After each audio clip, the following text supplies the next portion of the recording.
মানুষ প্রকৃত শান্তি চাইছে এবং তৃণমূলী পুলিশের অত্যাচারের হাত থেকে মুক্তি চাইছে। 34 বছর বাম জামানায় এবং এই প্রায় 15 বছর তৃণমূল জামানায় বীতশ্রদ্ধ, তাদের নাভিশ্বাস উঠে যাচ্ছিল। বীরভূমের এখন তৃণমূলের উন্নয়ন বলতে সিন্ডিকেট রাজ, পাথর বালির টাকা তোলা, খাদানের টাকা তোলা, কয়লার টাকা তোলা, তার অদম্য প্রচেষ্টায় দিনকে রাত করে রাতকে দিন করে যেভাবে উনি লেগেছিলেন, আজ তেনার কৃতিত্ব অনেকখানি। একটা হিন্দু সমাজের ছেলেকে তৃণমূলী মুসলিম কমিউনিটি, মানে মুসলিম বলবো না, তৃণমূলী মুসলিম, এরা যেভাবে ওকে থ্রেড এবং যেভাবে ওকে হ্যারাসমেন্ট করলো, এতে সমগ্র হিন্দু সমাজ স্তম্ভিত এবং চিন্তিত। অনভিপ্রেতভাবে অন্য দলের লোক তাদের মনে ঝাল মেটাবে, এটাও চাইব না। প্রথম আমার কাজ মানুষকে ভয় মুক্ত করা, চিন্তা মুক্ত করা। গতকাল আপনাদের জয় হাসিল হওয়ার পরেই আজ শুনলাম বোলপুরে 3-4টা টোল বন্ধ হয়ে গেছে। এই জয় সাধারণ জনতা জনার্দনের জয়। কালকেই বঙ্গে গেরুয়া ঝড় উঠেছে। সেই ঝড়ে বীরভূম এবং বীরভূম সাংগঠনিক জেলার সঙ্গে সঙ্গে বোলপুর সাংগঠনিক জেলায় 7টি আসনের মধ্যে 5টি জয় হয়েছে। সেই জয়ের যিনি কারিগর, সাংগঠনিক যিনি সভাপতি শ্যামাপদ মণ্ডল, তিনি আজ আমাদের সঙ্গে। নিত্যানন্দনের পক্ষ থেকে তোমাকে স্বাগত জানাই। নমস্কার। নমস্কার। দীর্ঘদিন ধরে তুমি বিজেপির সঙ্গে আছো। এই যে 7টি আসনের মধ্যে 5টি আসনে জয় হলো, এই জয়টাকে কিভাবে দেখছো বা কিভাবে হলো? এক কথায় বলতে গেলে এই জয় সাধারণ জনতা জনার্দনের জয়, সাধারণ মানুষের জয়। কেন এখানে বীরভূম জেলার মানুষ 34 বছর বাম জামানায় এবং এই প্রায় 15 বছর তৃণমূল জামানায় বীতশ্রদ্ধ, তাদের নাভিশ্বাস উঠে যাচ্ছিল। তারা কোনো মতেই মেনে নিতে পারছিল না এই সরকার থাক।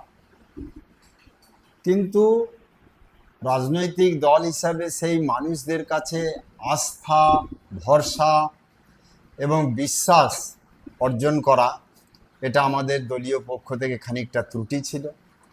2রা এপ্রিল আমাকে পুনরায় বোলপুর সাংগঠনিক জেলার সভাপতি করে পাঠায়। এরপর এসে আমি মানুষের সঙ্গে কথাবার্তা বলে যেটুকু বুঝেছিলাম যে মানুষ প্রকৃত শান্তি চাইছে এবং তৃণমূলী পুলিশের অত্যাচারের হাত থেকে মুক্তি চাইছে। আমি এই বিষয়টা বুঝে যেখানে যেখানে গিয়েছি, আলোচনা করেছি, মিশেছি, মানুষের সমস্যা পড়লে আমি পরিষ্কার বলেছিলাম, তৃণমূল দ্বারা কিংবা তৃণমূলী পুলিশি দ্বারা অত্যাচারিত, নিপীড়িত, বঞ্চিত, লাঞ্ছিত যেই হবেন, ভারতীয় জনতা পার্টি আমার কাছে আসবেন, আমি যতটা পারি আপনাদেরকে সহযোগিতা করব, আপনাদের ভালো দিকটা দেখার ব্যবস্থা করব। এই নিয়ে বেশ কিছু মানুষ আমার কাছে এসছে। আমি সেই মানুষদের যতটা ভাবে সহযোগিতা করার, পাশে থাকার, সেটা আমি করেছি। এবং বারবার বিভিন্ন প্রোগ্রাম, বিভিন্ন কার্যক্রমের মাধ্যমে যখনই আমি প্রোগ্রাম করেছি, বোলপুর শহর, বোলপুরে তো লোক ভয়ে বিজেপির কাছে আসতে চায় না। তো আমি সেটা কি অনুব্রত মণ্ডল বা কেষ্টর একটা বড় চাপ ছিল? ওইরকম জায়গায় তোমাকে একটা দাপুটে নেতার পাশে এটা সত্যি কথাই। আমাকে প্রেসিডেন্ট করার আগে, তখন প্রেসিডেন্ট ছিলেন আমাদের অধ্যাপক সুকান্ত মজুমদার। তো সেই সুকান্ত দা আমাকে ডেকে বলেছিলেন, শ্যামদা এইরকম একটা কিছু করতে হতে পারে, জেলাটার অবস্থা খারাপ, জেলাটাকে একটু আপনাকে সামাল দিতে হবে। আমি বলেছিলাম, দাদা একবার পাঠিয়েছিল প্রদেশ থেকে আমাকে বীরভূম, অখণ্ড বীরভূম জেলার সভাপতি হিসাবে। তারপর ঠিক যখন মাটিটা তৈরি হলো, তখন যে কোনো কারণেই আমি সরে এলাম। আবার এই যাব, আবার তৈরি করব, আবার সেরকম সরবেন কিনা, ঠিক যে ফসলটা তোলার সময় আমি পাই না। আচ্ছা, প্রসঙ্গে আমি জানিয়ে রাখি, শ্যামাদা আমাদের বীরভূমের যে অখণ্ড বীরভূম, এখন 2টি সাংগঠনিক জেলা, বীরভূম এবং বোলপুর, এই 2টি সাংগঠনিক জেলার আগে অখণ্ড বীরভূম যখন ছিলেন তখন উনি সভাপতি ছিলেন। এবং কেষ্টমণ্ডলের সেই দাপটের আমলে তিনি বীরভূমকে এই যে লাল বীরভূম, তাকে তিনি গেরুয়াকরণের অনেকটা এগিয়ে গেছিলেন। এছাড়াও তিনি বাঁকুড়াতে সংগঠনে কাজ করেছেন, রাজ্য স্তরে অনেক কাজ করেছেন। আবার ফের তাকে বোলপুরের মতো এত কঠিন জায়গায় দেওয়া হয়েছিল। এবং তিনি যেটা বলছেন যে একমাত্র জনসম্পর্কের মাধ্যমেই তিনি এই অসাধ্য সাধন করেছেন। এখনো পর্যন্ত কটা জয় এলো? এখন পর্যন্ত আমার বোলপুর সাংগঠনিক জেলায় 7টি সিট। কালকে আমি 5টি জয় ছিনিয়ে নিতে পেরেছি। একটি সেই কানের পাশ দিয়ে চলে যাওয়ার মতো ব্যাপার হলো সেটা নানুরটা। নানুর। হুম, আর বোলপুর মানে এটা ভালোভাবে জানেন যে বীরভূমে তৃণমূলের নেতাদের একবারে সব কটা নেতার জায়গা বোলপুর। অতএব তাদের একটা প্রেসার থাকে, তাদের একটা লক্ষ্য থাকে, তাদের একটা দৃষ্টি থাকে। এই জন্য মানুষ কিছু লুকিয়ে লুকিয়ে আড়ালে না থেকে তোমাদের কর্মীদের মধ্যে একটা ক্ষোভ ছিল যে ঠিকমতো প্রার্থীও পছন্দ হয়নি, দিলীপ দা যিনি দাঁড়িয়েছেন সেই প্রার্থীর পরিবর্তে অন্য প্রার্থী দিলে ভালো হতো। এটা কি এটা সত্যি? আমি তো ছোটবেলা থেকে দলটা করে আসছি। হুম, আমার ঊর্ধ্বতন নেতৃত্ব যাকে রাজ্য দিয়েছে। কেন্দ্র যাকে করেছে আমি তো সেটা না করব না। হুম, আমি বিভিন্নভাবে কিছু বার্তা তাদেরকে দিয়েছিলাম। আগেও আমি সুনীল বনসালজিকে হুম, আমাকে যে কোনো কথাবার্তায় বলেছিল, শ্যামদা আপনার কটা সিট হবে? আমি বলেছিলাম আপনি আমার 7টা সিটে 7টাই টার্গেট থাকবে, তবে 5টা দেবো কথা দিয়ে গেলাম। হুম, ঈশ্বর যেন সেই কথাটা আমার মনে রেখেছিল মনে হয়, যে একজন অত বড় নেতৃত্ব হুম, যিনি আমাদের পশ্চিমবাংলার জেতাবার কারিগর হুম। এবং তার অদম্য প্রচেষ্টায় দিনকে রাত করে রাতকে দিন করে যেভাবে উনি লেগেছিলেন, আজ তেনার কৃতিত্ব অনেকখানি এবং তিনি যে সত্যিকারই একজন কারিগর সেটা আজকে প্রমাণ হয়েছে। ওনাকে আমি কথা দিয়েছিলাম 5টা সিট দেবই। হ্যাঁ, তো তোমরা লাভপুর পেয়েছো, লাভপুর, ময়ূরেশ্বর, ময়ূরেশ্বর, কেতুগ্রাম, আউসগ্রাম, মঙ্গলকোট, মঙ্গলকোট। এবং কেতুগ্রামে তুমি বোধহয় কাজল শেখের দাদা শাহনাজ হোসেন শাহনাজ হোসেন, এর বিরুদ্ধে প্রার্থী। তিনবারের বিধায়ক, তাকেও হ্যাঁ, তোমরা পরাজিত করেছো। পরাজিত করেছে। এটা জিজ্ঞেস করে দেখবেন, ওই জেলাগুলোতে পার্টির প্রোগ্রাম আমার আসার আগে সেইভাবে হতো না। কেন মানুষের মধ্যে এত আতঙ্ক, এত ভীতি, তারা কোনোভাবেই পার্টির ডাকে সাড়া দিয়ে প্রকাশ্যে যেতে পারতো না। না, এর সঙ্গে কি 2021-এর যে ভোট পরবর্তী সন্ত্রাস ছিল সেটা কি যুক্ত ছিল? 100 বার 100 বার সেটা অনেকখানি দায়ী। শুধু 21 সাল নয়, 18 সালের যে কাণ্ড ঘটিয়েছিল, 21 সালে তার আবার পুনরাবৃত্তি এবং চরমে ঘর ভাঙা, ঘর ছাড়া, হ্যান ত্যান নানান যে অত্যাচার, এটা মেন কারণ। মানুষ আবার ভাবছে বিজেপি আসবে কি আসবে না, তাই প্রকাশ্যে বেরোয়। তাই প্রকাশ্যে বেরোতো না। তো আস্তে আস্তে গুটি গুটি গুটি করে মানুষকে বেরোতে সক্ষম।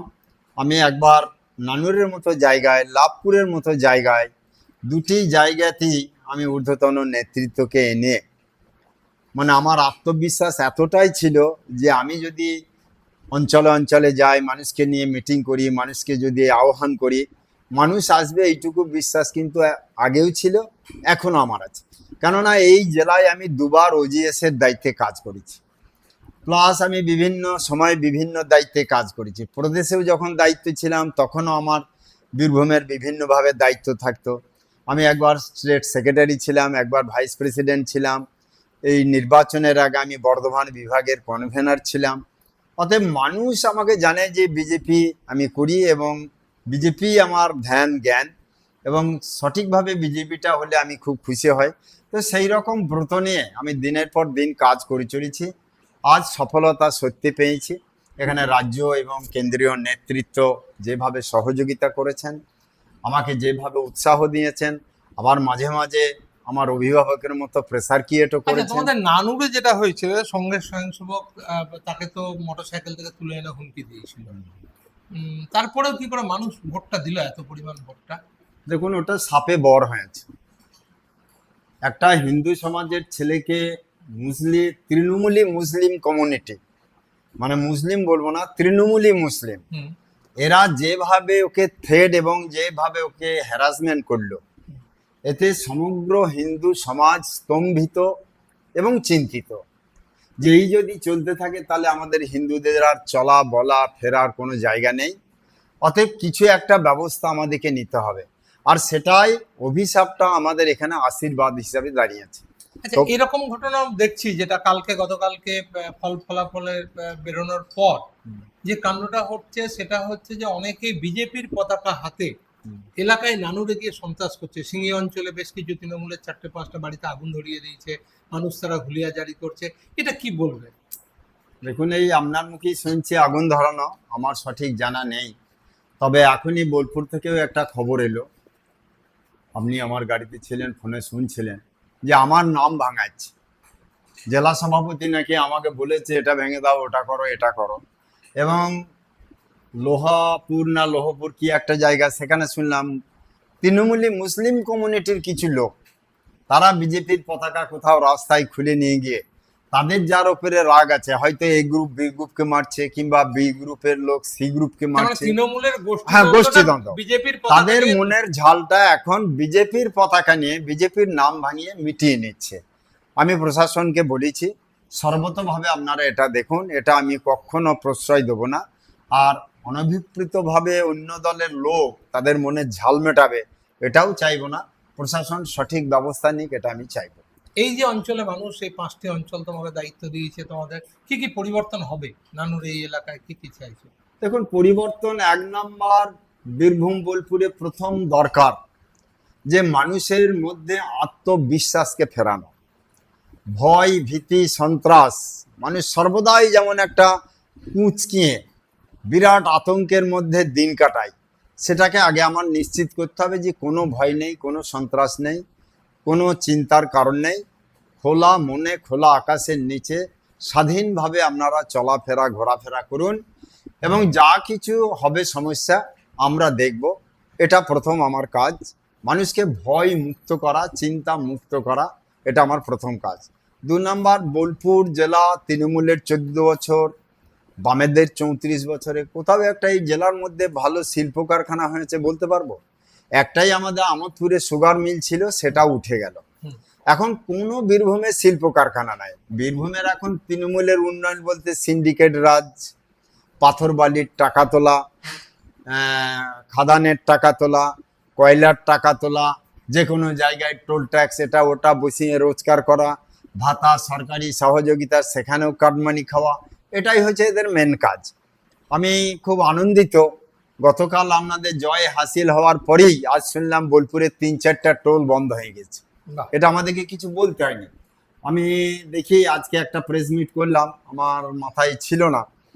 আমিও এটা বলে দেবো যে অবৈধ টোলগুলো চটপট উঠে যাক। শুধু কি অবৈধ টোল, আর কিছু অবৈধ কিছু বন্ধ হবে না না, অবৈধ টোল, হুম। অবৈধ সবকিছুই বন্ধ করার আমরা প্রচেষ্টা নেব। কিন্তু অনেক দিনের ক্যান্সার একটা রে বা একটা কেমো দিলেই তো সেরে যায় না, ওই জন্য খানিকটা সময় লাগবে। আমি আশা করছি সব ঠিক হয়ে যাবে, সব কিছু বন্ধ হয়ে যাবে।